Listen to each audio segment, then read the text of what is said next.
Good morning or good afternoon, everyone. It's a pleasure to be here with you guys today. My name is Clarice Rocha, and I'll be hosting and moderating this today's webinar session. Before we begin, we have some housekeeping rules to let you know. So first of all, is that this presentation is being recorded, and the link will be made available later on.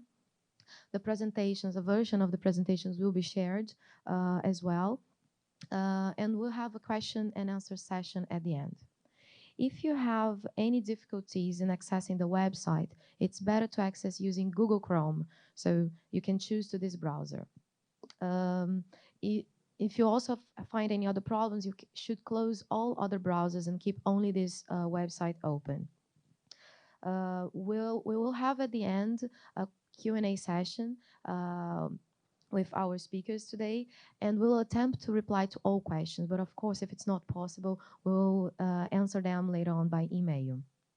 To make questions during the Q&A sessions, we would kindly ask you to use a hashtag before the question itself. I will read them here, and I'll place the questions in the end of the session. So I think that's it in terms of housekeeping. Let's have a nice session. So today, I'm very happy to have here Ms.Cristina Pinho, Secretary Executive of IBP, and Mr. Pietro Ferreira, Senior Regional Analyst for the EIC. The first part of this session, I'll pass on the slides now, will be a welcome by me and introductions. Then we'll have Ms. Cristina presenting the Brazilian oil and gas state of play, followed by an overview of oil and gas projects with Pietro. And at the end, we will talk a little bit about Rio Oil and Gas and have the Q&A sessions. So before we begin, what's the EIC? The EIC is the Energy Industries Council. We are a trade association established around the Second World War when companies wanted to get together to avoid, to be better prepared for opportunities in the energy sector. We are non-for-profit, and we are established in several countries worldwide, especially in Houston and Rio here in the Americas, which I'm responsible for. We help suppliers in the whole energy, and we have hubs internationally. Now, out of the 700 members we have about 200 who are based here in South America. How do we support our members? Mainly through the database that we have. First one is the EIC data stream, where we track main projects when it comes to CapEx. And today you will see a glimpse of it with Pietro. But we also have Asset Map, which is developed for some specific countries to map all the operations and assets that are in operation. So now we already have this available for Gulf of Mexico and Brazil. And lately, we have launched the Supply Map. This is a database of all the UK companies involved in the energy sector, over 3,000 companies who can be partners or can be suppliers to the companies that have joined us in this webinar. Besides, the EIC also organize events, and one of them, well, I will leave you here with the agenda of our next presentations. I would just like to highlight that we'll have tomorrow a data stream session with Pietro, also held online. But all the other initiatives in this page are events that you can attend, whether in Rio or globally, and you can access our website. We will be, together with DIT, participating on the offshore construction trade delegation in June. So that's the next time to come to Brazil before Rio Oil and Gas. And we'll bring EIC Connect to Brazil late in November. Well, when it comes to Rio Oil and Gas, we organize the UK Pavilion, and it will be a pleasure to host you. There are several advantages of being part of the UK Pavilion, and I think the first one, you are in a prime location just by the side of Petrobras in the main hall. And there are also a lot of enhanced networking opportunities, such as one-to-one meetings, networking throughout all the events. And also we organize some events like the whiskey tasting, which is a gathering. So again, networking. You can count on the support of our staff, and you are part of the group itself. This is the floor plan. We still have events stands available. We just urge you to book sooner rather than later, as not to miss out on any stands. So that's an opportunity. And we'll be sending this follow-up slide just has some general information about the UK pavilion costs. I won't go through all this now, but I'll just reinforce that we'll be sharing the slides with you and also the application pack after this webinar to everyone who have joined, okay? So I'll ask you now to put on IBP's presentation.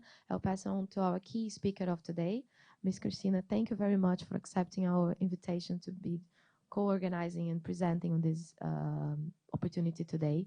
And if you may present to us what are why should UK companies come to Brazil and why is this such a good moment? Thank you. Thank you very much for the invitation. Good afternoon, good morning, everyone. This is a real pleasure to be here because this is an opportunity that is important for IBP, important for Rio Oil Gas. And then I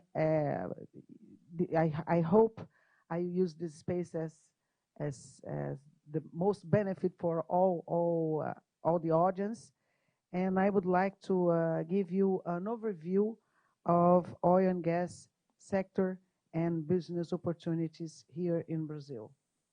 And at the end, I will show why you should come to participate in our Rio Oil Gas event with us.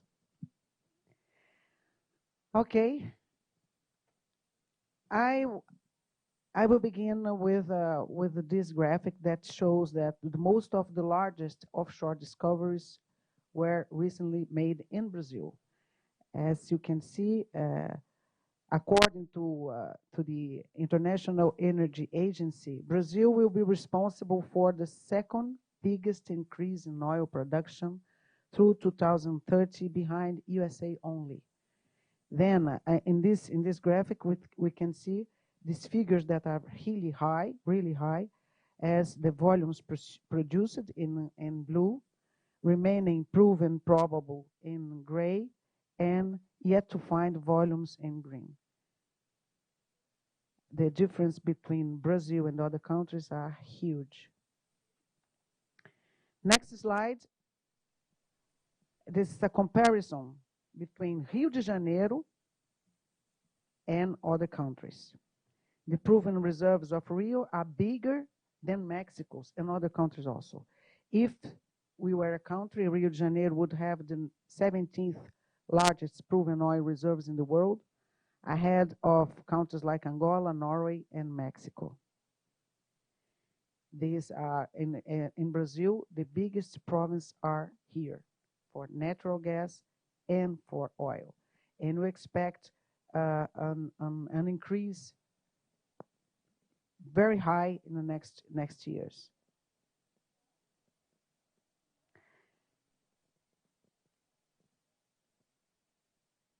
The marketing opening also increased the number of players in the last 20 years. Then, as you can see in this map, in '98, Campos and Santos Basin, during the bidding round 0, just one company, 100% Petrobras. And also in yellow lights, the infrastructure that we had at this moment.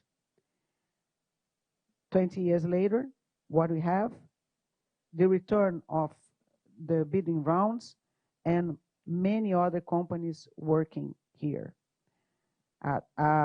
It's evident that the players' diversification upstream and expansion of offshore infrastructure after all these years. Then we produced at this time 1 million barrels a day, and today 3.6 million barrels a day. And how is the history of this sector in Brazil? Then between 1999 and 2007, we had a lot of different bidding rounds, all of them concessions. Then we faced a gap between 5 or 6 years, and then we restart since 2013. And we increase a lot the competition and the offers in from 2017 to 2019. Although the offshore acquired area is not that big as the beginning, the oil production here is much bigger than the old ones. And the average bonus paid between 17th and 19th is 23 times higher than 19 to 2008. Then the average of these recent bid rounds was something about almost $3.5 billion. And I'm not putting on this amount another 17 billion that were raised with the transfer of rights surplus production sharing bidding round that occurred last year. No, this year. It was this year. No, last year. The end of last year, yes.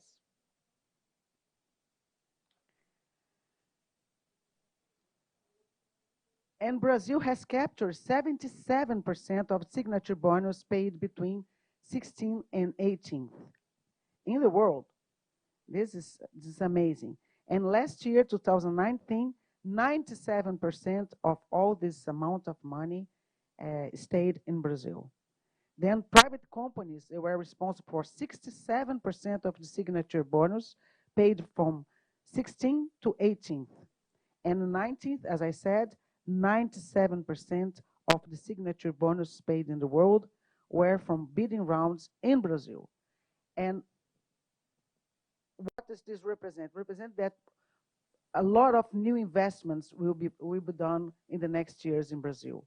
And the companies should come to work with us and to share these investments with us. We think that our current policies will impact positively our future production. And this way, we expect that in 2026, we will produce 5.4 million barrels a day of oil and something almost 7 as oil equivalents, as agency, the INP numbers, the national agency numbers. And as I said, we will produce a lot of natural gas also because the oil production in Brazil is associated with the natural gas. And then in this scenario, we think that in 2035, Brazil will produce, not just producing, but also exporting, and we have this flow of gas, natural gas in the market, something about 200 million cubic meters a day of natural gas in Brazil market. And this will have a very interesting impact in our matrix. Then, as you can see in the other side of the slide, the evolution of the total installed capacity. We will move from a matrix that today is highly dependent on hydraulic as 2019, as you can see, 58%. And we see that the natural gas, that is the green line, we will push 7 to 14% this matrix, installed matrix, and then we will have this decrease of hydraulic power, but an amazing amount of new energies as biomass, solar, and wind. Limitations, we have some limitations regarding the hydropower energy. Installed capacity expansion allows the growth of wind and photovoltaic power in this decade. And natural gas is the candidate to provide reliable base load generation, given the variability character of both solar and power. Then what we have been working here in Brazil is the new regulation and procedures that will allow the thermal electric generation be the substitute of the hydraulic as a based of our matrix. This way, providing the increase of other energies as solar and wind.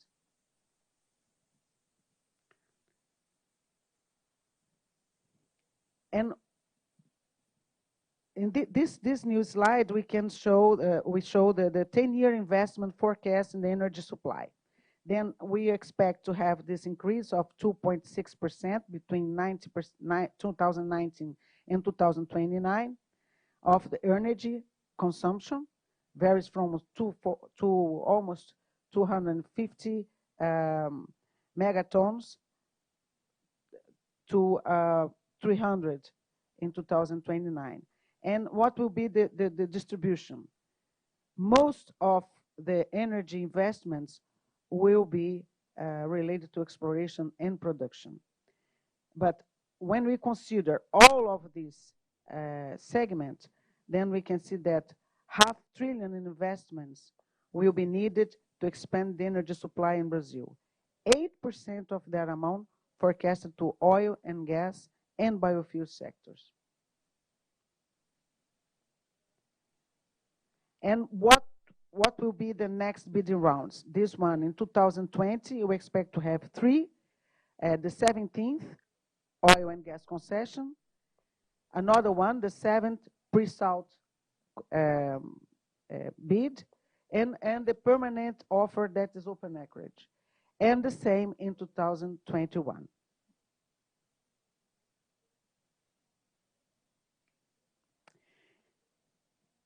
Then before we start to have questions about the presentation, I would like to highlight some numbers of the Rio Oil Gas this year, 2020. The theme of the Rio Oil Gas this year is energy for a changing world. Then, and our Rio Oil Gas will be placed in 21 to 24 September this year. The last edition, we have some important figures here. We had more than 500 exhibitors. We stayed on 39,000 square meters, and we host almost 10 parallels events. This year, we will expect to be bigger than 2018. We will have between 12 and 14 new events. These are the events that are already in our portfolio, parallel events inside the Rio Oil Gas. And this contributes a lot to have discussions and more participants. There are some very important events that are related to our issues in our market today. And we do this with very, very important partners, as for example, the national agency and other good partners. And I would like to also to highlight that we are in a very good moment in the Brazil industry. And related to Rio Oil Gas, we have been selling a lot of areas, and then today, we are in February, we have almost 70% of our event is sold today, our area, I would like to say, is that. Thank you for your attention. Thank you very much, Cristina. So put in other words, rush to participate, because there's only 30% available of yes. the exhibits. Well, moving on, after hearing Cristina talking about the marvelous opportunities in the market and that they're really coming and they're already happening, they're no longer a promise, I will pass on to my colleague Pietro Ferreira. He's our Senior Regional Analyst, and today he will give us an overview of the projects itself. So Pietro, please. Good morning or good afternoon if you're across the Atlantic. I'll expand on Cristina's presentation and discuss some of the oil and gas projects that we have active and future projects here in Brazil at the moment. Well, to begin with, Brazil is the country with the most oil and gas projects in Latin America, ahead of players such as Mexico and Argentina. And upstream is a segment with most projects in the country and with the highest capex. But what are these opportunities? What are the main targets for investment in the upstream, mid, and downstream sectors? Well, in the upstream sector, we have the capital-intensive pre-salt projects being developed by Petrobras and the IOCs, featuring large-sized FPSOs. Recently, we've seen the emergence of independent players active in smaller projects, players such as Enalta, Karoon, PetroRio, and Eneva. And more recently, we are also seeing new players acquiring mature assets from Petrobras. So we have, well, Karoon as an example, Trident, Perenco. In the midstream segment, we have seen an emerging trend in the development of LNG regasification terminals across the country associated with gas-fired power projects, acquiring long-term power purchase agreements at the frequent energy auctions organized by the National Electric Power Agency. Also in midstream, we have major subsea pipelines either being built, such as the Rio 3 pipeline from Búzios to Itaboraí, and pipelines in a planning stage or being licensed, such as the Rio 4 pipeline that will link the Santos Basin to the coast of São Paulo. And in addition to that, we have the gas processing facilities that will receive gas from not just the pre-salt. For example, there is a gas processing facility planned to be built in northeastern Brazil to receive gas from Sergipe Alagoas. So these are key areas for investment in midstream. Well, when it comes to downstream, during the downturn, we saw many projects being put on hold or cancelled, but now we have some refinery upgrades announced by Petrobras in company's latest business plan, and also small-scale refineries to cater for regional markets. So now let's have a look at these specific projects. Well, this slide shows upstream projects with FPSOs that have already been awarded. So here we have, for example, Sapia, Mero 1, Búzios 5, and Marlim 1, which are all projects that have been awarded to MODEC. The FPSOs for these projects will be supplied by MODEC. SBM Offshore was awarded the FPSO for Mero 2, the Sepetiba FPSO. Yinson, the Malaysian player, will supply the Marlim 2 FPSO. And when it comes to subsea contracts, we have Technip FMC with a SURF contract for Mero 1, McDermott with Sapia. Saipem just recently was revealed as the lowest bidder for the Búzios 5 SURF contract, and we are currently awaiting results for Mero 2. So if you go, the next slide shows FPSOs that have yet to be awarded. A major project at the moment is the Bacalhau, formerly known as Carcará, project by Equinor. The company, recently awarded FEED contracts for the FPSO and subsea scopes to MODEC and a Subsea Integration Alliance, which is a strategic partnership between Subsea 7 and OneSubsea.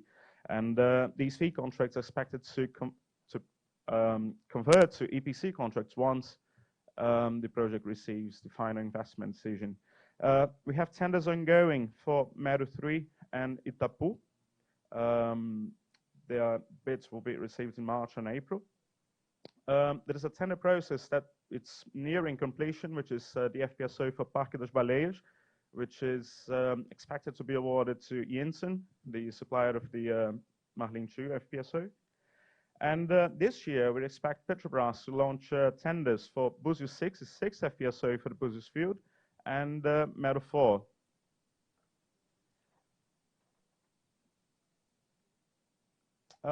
In this slide, we see smaller projects. I mentioned that we have independent players in Brazil. So, for example, Eneva, which is a very important onshore player here in Brazil, is now developing, has an onshore gas project in Amazonas, which is the Azulão field, which will supply gas to the Jaguatirica II gas-fired power plant in Roraima. Karoon, the Australian player, is developing the Neon shallow water field in the Santos Basin, near the coast of São Paulo. And Enalta, the Brazilian player, is developing the Atlanta field. The company is expected to launch a tender for a permanent production unit to be installed at Atlanta, replacing the Petroreal 1 FPSO there. Recently, PetroRio announced the acquisition of the Tubarão Martelo field from Doma Energia, and the company also announced plans to invest up to $60 million in a tieback between the company's own Polvo field in the Campos Basin to Tubarão Martelo. This will be a 10-kilometer tieback. And to conclude, we have BW Energy, which is has plans to install one of its own FPSOs at the Maromba field acquired from Petrobras. So now let's talk about midstream projects. As I mentioned, LNG is a key segment for Brazil at the moment. In this image, we can see some examples that I picked. The Barcarena LNG terminal. This will be an LNG regasification terminal featuring an FSRU, which will supply gas to the Novo Tempo Barcarena combined cycle power plant being developed by Centrais Elétricas de Barcarena, which is a company owned by Golar Power. We have in southwestern Brazil the Açu LNG terminal, which will supply gas to the GNA 1 and 2 combined cycle power plants being built by GNA. There is also another project by Golar Power, the Sul LNG terminal in Santa Catarina at the Babitonga Bay, and an onshore project which I referenced earlier, the Azulão Jaguatirica integrated LNG project. It's like a virtual pipeline, because the gas produced at Azulão will be transported to Roraima using trucks equipped with cryogenic tanks, LNG tanks, and this gas will supply a thermal power plant to be built in Boa Vista. Continuing in the midstream sector, we have the Rio 4A pipeline, which is a project by Rota 4 Participações, is a Cosan subsidiary. This will be a new gas export alternative between the Santos basin to the mainland. And we also understand that the company is considering what's being called in the media as the Rio 4B gas pipeline connecting. Well, instead of going to São Paulo, this pipeline would go to gas processing facility in Rio de Janeiro, near Itaguaí.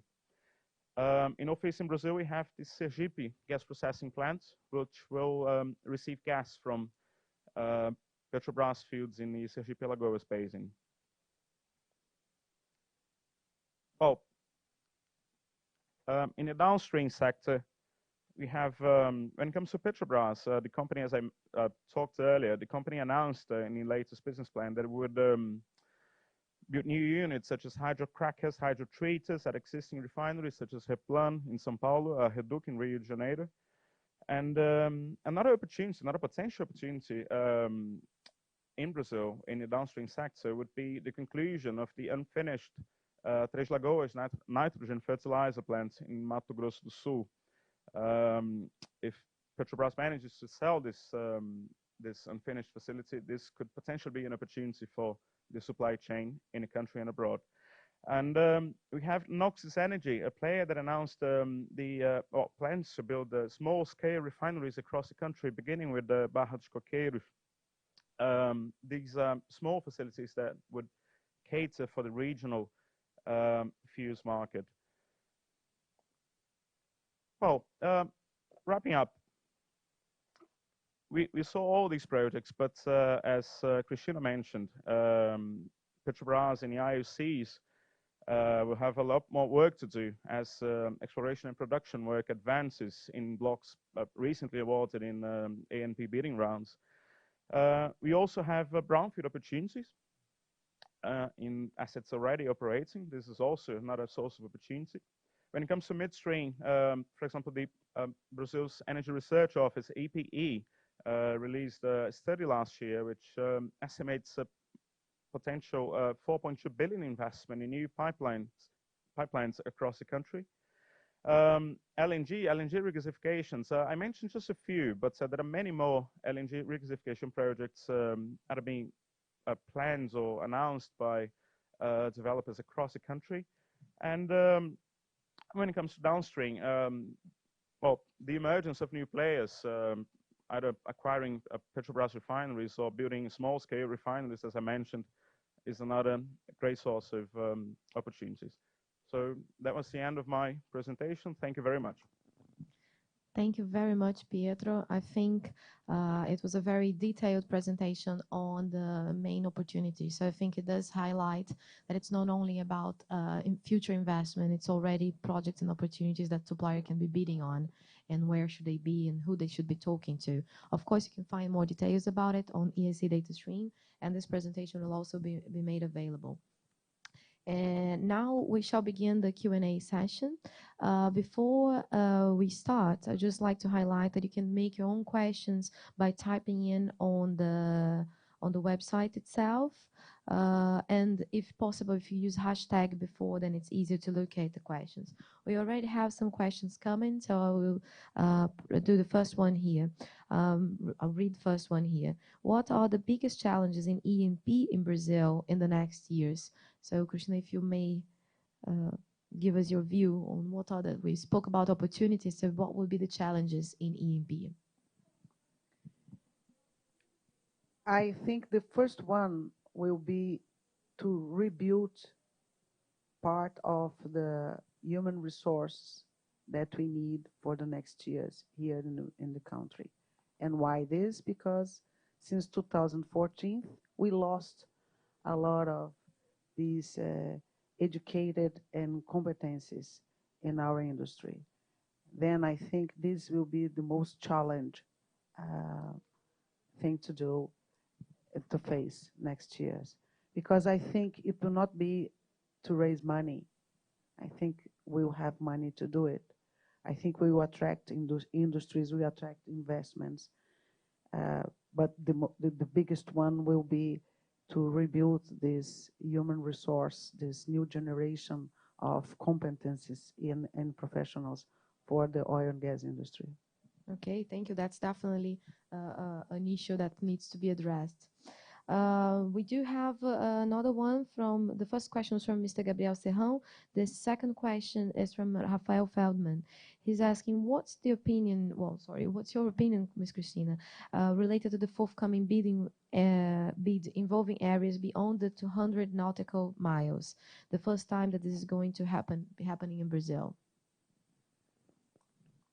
I think some people, they think that this is a great opportunity for the country and for new companies that will arrive to explore. There will be challenges, of course, related to logistics especially. But I think the companies that are already operating here in Pre-Salt, they learned a lot, and then there are challenges that will be surpassed. But unfortunately, I don't know much more about these 200 miles new area to be explored. And in my opinion, I think the most challenging thing is to operate and to produce in this narrow window that we have in the next years, with oil price that will that will make it feasible. This I think is the most challenging thing. Excellent. I think linked with the first question, there is a question here. What will Brazil have the resource needed to develop all projects? That's a question coming from Getulio Viana, and I think it links to the first one because you mentioned human resources, which is something we need to invest on and prepare. But in terms of equipment and services, and especially using the UK experience here, since we are highlighting the UK pavilion as well, do you see any areas in terms of services and equipment where Brazil will need more support to work together with Brazilian companies and partner and help Brazil explore these opportunities? Do you have some areas that you would highlight? I think the one area that we have to improve and to work together with other companies, areas that are related to productivity and digital transformation, for example. and things. These are a challenge for everybody, but especially for Brazil, because I think we lost some years in working on very hard on this, and because in taking in consideration the crisis that we faced in the oil and gas segment in the last 4 years, and now we are improving and getting out of this crisis finally. I think this is an area that we have a lot of space to develop and to be faster in this development. Okay. Another question here coming from Paula Ferreira. What will be the future of Brazilian Northeast mature basin? And also she's linked another question with the decommissioning. Actually, I think, Pietro, could you mention a bit on the decommissioning projects in Brazil? I think some UK companies have experience on that and may want to work in Brazil as a country. Sure, absolutely. We have at the moment the decommissioning of the 3 Cação fixed platforms of the coast of Espírito Santo, which is now our first actual experience of decommissioning a fixed platform, which is certainly providing opportunities for suppliers. The decommissioning of the platforms of production units at the Marlim field in the Campos Basin. And absolutely, we saw in Petrobras' latest business plan that the company is investing a lot in the decommissioning of several platforms across the country. So yes, this is a great opportunity, not just for Brazilian companies, but also the UK supply chain. Would you like to comment on that? Yes, before I accept the invitation to be the General Secretary of IBP, I had the opportunity to be the Subsecretary of Oil, Gas and Industry in Rio de Janeiro government. And during my time there, 10 months, I worked together with the team in order to think different what we will do with our shipyards. Because we know that we will not build these biggest FPSOs or something anymore here in Rio de Janeiro. This is not feasible with the shipyard that we have. But what is feasible is to work with small vessels or even dismantling. And we have new opportunities with the decommissioning in Campos Basin. And I'm talking about decommissioning of the units itself, the production units, but also the subsea systems. And I think this is a great opportunity for companies that have this know-how, and plus the new regulation that will be released in Rio de Janeiro to certify these shipyards to dismantle. That is a big economic opportunity for these shipyards here. I think all this open a new scenario for these companies that are related to and have this competence of decommissioning. Excellent. Okay, so another question that we have here is about local content. Mr. Tony Valencia is asking, what's the new local content percentage requirement for upcoming offshore projects? Perhaps we can mention just that there was a big change in local content in the past from how it was being done originally, and perhaps when the UK companies were mostly looking at opportunities here. And I think over the past 2 years, there's been a huge shift on how local content is being addressed. So do you mind making some comments about this? Yes, I think the National Oil and Gas and Biocombustibles Agency here in Brazil did a very good job related to flexibilizing some rules on local content, and this open for these new bids, and then that's why we succeed to attract new investments and new companies to work with us on these bids from 2017 to 2019. And I think now the industry, the segment, finally understand that this is the way that we have to move on and to have to pursue, is a local content that will be feasible and that will turn feasible the investments in Brazil for the new companies. Yeah, I think that's a very important message for us to highlight, because some companies came to Brazil when they were still strictly very high percentages of local content. And this is a completely shift. So should you need more details about it, we're happy to share. We just did a workshop on local content and we can share more detailed information about it. But do not see this as a restriction to come to Brazil. No way. The new policy is much more for Brazil to emphasize on the things that the country is good at, and allow opportunities that will make feasible for the operators to build abroad. And this is already happening. This is not a promise to the future again. So actually, there was another question, since we're talking about local content, from Mr. Zubizarreta. And the question links, I think, to the Petro that I'm not sure everyone is familiar with. What's the local content policy of Brazil for the new projects? Well, we mentioned a little bit on that. And what Brazil will do to protect local fabrication and industrial development if they adopt an open market mind that could jeopardize the local industry due to low competitiveness? So I think the answer to that, and if I may already start answering, is Petro. This is I'm not sure if everyone is aware, but the Repetro is a fiscal regime that allows you to bring goods and to the country that are going to be through a special custom regime, so you pay less taxes if the product is going to be used offshore. So now the country has developed a way for Brazilian companies to also benefit on those. So not only the products that are coming from abroad.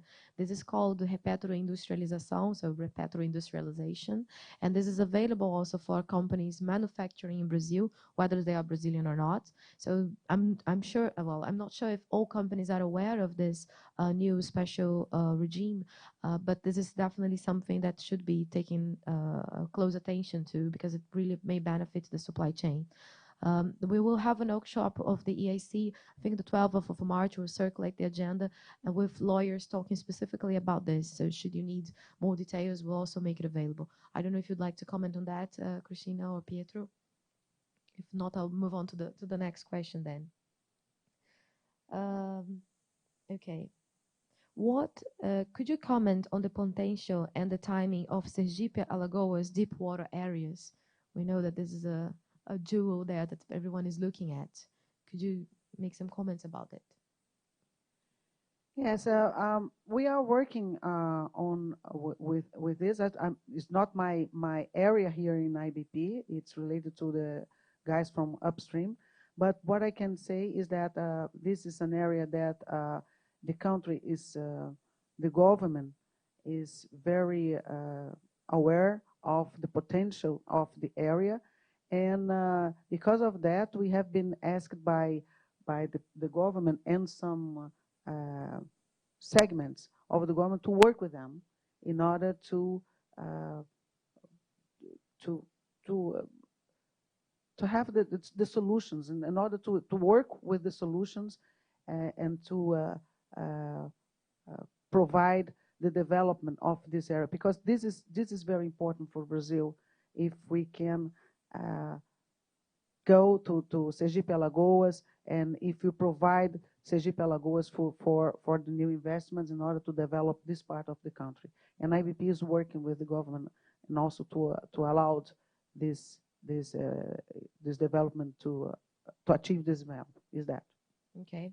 And I think the variety of players also operating this area will help highlight the opportunities there, right? Because it's not only Petrobras as it was in the past. That's why it's IBP that's in charge of the responsibility. IBP is representing the other operators also. Oh, I see. Okay, that's good to emphasize. Please. Just add something related to Sergipe Alagoas. In addition to the gas. Sorry, just checking if it's turned on. Yes. In addition to the gas processing plants that I talked about, Petrobras plans to install at least 2 FPSOs in the Sergipe Alagoas basin. So that's, I mean, a clear indication that there will be opportunities there. Excellent. I haven't seen any questions about offshore wind, but I know this is something that we are already tracking in terms of opportunities for Brazil, and the UK supply chain has a lot to add into this field. So, Pietro, would you mind mentioning a little bit as an overview of how this is being, well, what are... Absolutely. Yes. We EIC Data Stream, our projects tracking database, we are tracking a few projects. For example, there is a pilot project by Petrobras at the Ubarana, in Northeastern, the Ubarana field in Northeastern Brazil. Força Eólica do Brasil, that Iberdrola joint venture with the Neoenergia, has recently submitted to plans to environmental authorities for the development of 3 offshore wind complexes in Rio de Janeiro, Rio Grande do Sul, and if I'm not mistaken, Rio Grande do Norte. Okay. So yes, I think similar to what happened in the UK, where the supply chain was, I mean, it's now very much active in offshore wind. I think something similar may happen here as well. Players traditionally involved with the oil and gas will find opportunities in offshore wind. Yes, there is a very interesting study from EPE, that is our research energy here, company here in Brazil, that shows that the offshore wind areas, the most profitable ones will be in the extreme south of the country, and the extreme northeast of the country. And I think we have this potential in the country. And as I showed, there is the segment that will increase in next years considerably. Yeah. Excellent. We'll definitely hope to be working together. There is a question, I think, for myself. Are the EIC, Dave Johnson is asking, are the EIC arranging any special events during Rio Oil Gas? So yes, David, we are organizing the UK Pavilion. Most certainly we'll have the networking opportunities through the one-to-one meetings. Hopefully we'll be doing side presentations as well, organizing visits with operators and contractors on the stand, and our highlight is the whiskey tasting, which is normally gathers a lot of people around the UK Pavilion. So this is our main initiatives now in plan, but possibly by September we'll have even more side initiatives. And I know IBP is having a more international focus now, trying to welcome even better international visitors to this show. Cristina, could you comment on this, if there is any special messages to be given to the visitors of this show? Yes, this year we are working hard in order to make Rio Oil Gas an event more international. And one thing that we are planning this year is that we call CEO Talks. That is, we are inviting 4 or 5 different CEOs that will present themselves, and to have a mediation that will be done by Clarissa Lins, that is the president of IBP. And each day you will have a different CIO that will be that will answer questions, and we will discuss about this new scenario, what they have been doing related to transition, related to decarbonization, and all the things. And besides the production itself of their companies, there will be upstream companies that will be present there. They operate in Brazil, and this will give some flavor of what the CEOs are thinking. Another thing is that we will transmit real time for companies that will be represented in Rio Oil Gas, and then this way the teams will be able to watch and to hear from their CEOs during this time. It's some other things that we are doing, and then attracting new players for Rio Oil Gas, international players for Rio Oil Gas. Yeah, that's an excellent initiative. Something we definitely already saw on the past edition was that the level of seniority of professionals around the show. And I stumbled in the president of Shell and Total on the stands of their companies that were exhibiting. So this is something you don't see in many shows, but here in Rio Oil Gas, that's being reinforced, like the accessibility and everyone being available to talk to the visitors. A question that occurred a few times, I'd just like to reinforce, yes, we will be sharing the presentations from today. Cristina's presentation might be able to share just a version of it, but they confirmed that we'll be sharing. And if your colleagues were not able to watch today, then they will be able to hear us again as we will share the slides. I think we have time just for one final question. We're coming towards the end here. There is a question on subsea equipment, and I think this Ms.Cristina Pinho was firstly directing to you, Pietro, but I think with a background from Ms. Cristina, it may be even better for her to reply. Could you please share your view on the future of subsea equipment prices? So.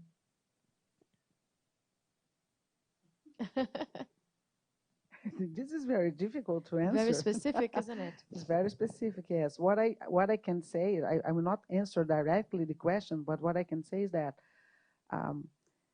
the industry learned a lot, and it was very hard lesson that we had in the last years.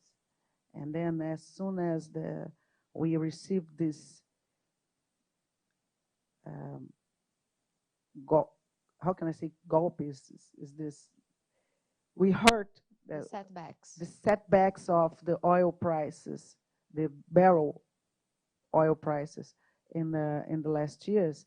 Then I think the industry learned that it's impossible to have everything at any price. And all the industry now are very concerned about the risks of their money, and they're putting money on the best place they can. And of course, the segments of supplies and service, they are more aware about the specifications of the industry. And then everybody's trying to optimize their production, to be more simple, and to patronize the standardize their equipments and systems. And I think this is a good path. It's a good path in order to make it viable, our industry, especially with the oil price at between 50 and 60 barrels, and especially for pre-salt that is still, we have been producing the pre-salt thanks for the high production of the wells. It's in a good price, but it's very high considering when you compare it with onshore production in some countries. And that's why I think that the price will be going down, or at least will be at levels that will be acceptable. Everybody's trying to optimize, and then to have the smaller capex that is possible, and keeping their attention on safety and integrity of the equipment. Is that okay? So coming to our final question now. Sorry, there was a suggestion here. Okay, so Ms. Peter Waite is asking about safety regulations for offshore oil and gas and wind, especially emergency escapes. And actually link two questions here. It is his understanding that the rules are based on the marine industry, and some equipments that are standard in the UK and the rest of the world are not approved in Brazil. I don't know if that falls into your area of expertise, Cristina, or that's a bit too technical. But Peter, we will definitely search the answer and reply to you by email. But that links to Mr. Dave Johnson's questions about I'll read the question. There's certainly a lot of upstream oil and gas projects going ahead. Do you think the supply chain is able to cope with the demand? I think that's will link with a lot of opportunities here. Yes, I think there are some segments here that will cope with the demand. For example, the subsea. We have all this chain that is already established, very well established in Brazil, and I think they will answer accordingly. But others, I'm not sure. We have to understand the other segments. Here in IBP, we will have some meetings with the other associations like Petro in order to understand their issues and the problems. And of course, there are some segments that are not prepared, or the segments that suffered a lot with the crisis, and then now they need help. And IBP will be present with Petro and other associations in order to help these segments to be prepared for the next move, the next wave. Yes, I remember watching a presentation from IBP last year where it was highlighted that they might have the good problem, especially on the drilling rig, which was something that was mentioned, might have the good problem of having to find a solution to be able to address all the projects.